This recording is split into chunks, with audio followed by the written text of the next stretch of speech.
Magandang sabaw-sabaw na naman mga bay. Andito naman tayo nagbabalik. Ayan oh. Finish product oh. Stoko Brothers oh. Ayan oh mga bay oh. Ito yung pangalawang klase mga bay. Ito yung ano ba yung tawag to? Patsi-patsi. Ang ganda man mga bay oh, kahit mga butlig-butlig oh. Pero ang ganda mga bay oh. Grabe oh. Style oh. Style mayaman oh. Grabe mga bay oh. Ayan oh, sa labas yan oh. Tatagal to. Stoko to eh. Talagang pamatagalan daw to eh. Na-stoko. Ayan oh. Ginawa sa labas oh. Ang ganda mga bayo. Pag tiningnan mo talaga bayo. Pantay na pantay oh. Allah. Ayan oh. Grabe oh. Ayan oh. Grabe linis gumawa ng Stoko Brothers mga bayo. Ayan oh. Ayan oh. Ang linis gumawa ng Stoko Brothers mga bay. Ayan oh. Stoko Brothers lang malakas. Ayan oh. Kaakyatan na oh, mga bayo. Grabe mga bayo. Stoko Brothers lang mga lakas, mga bay.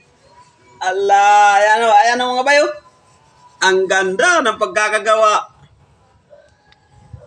Ayan o, ang ganda ng pagkakagawa nila mga bayo.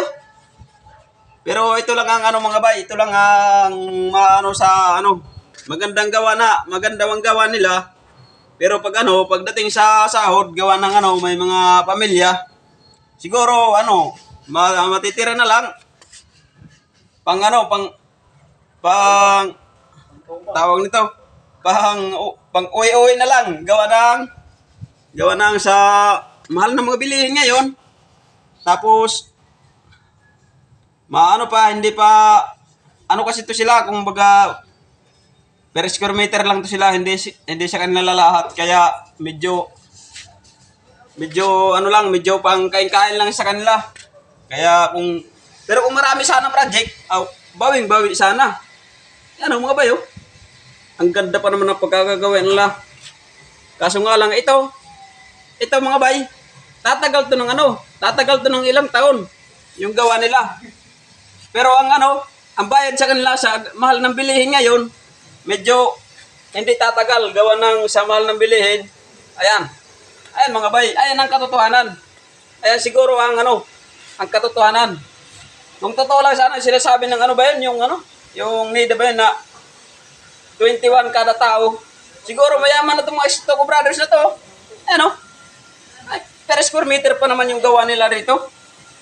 Siguro kung mura-mura lang ang pagkain, ang mga bilihin, yayaman din ito sila. Kaso kaysa mahal ng mga bilihin ngayon mga bay, ayun.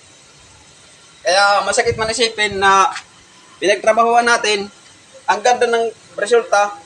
Kaso pagdating sa bayad sa atin, saglit lang din gawa ng sa mahal ng mga bilihin. Siguro yun na talaga ang natin, ang realidad natin. Maraming salamat mga bay. Pasensya na kayo, parang napahaba.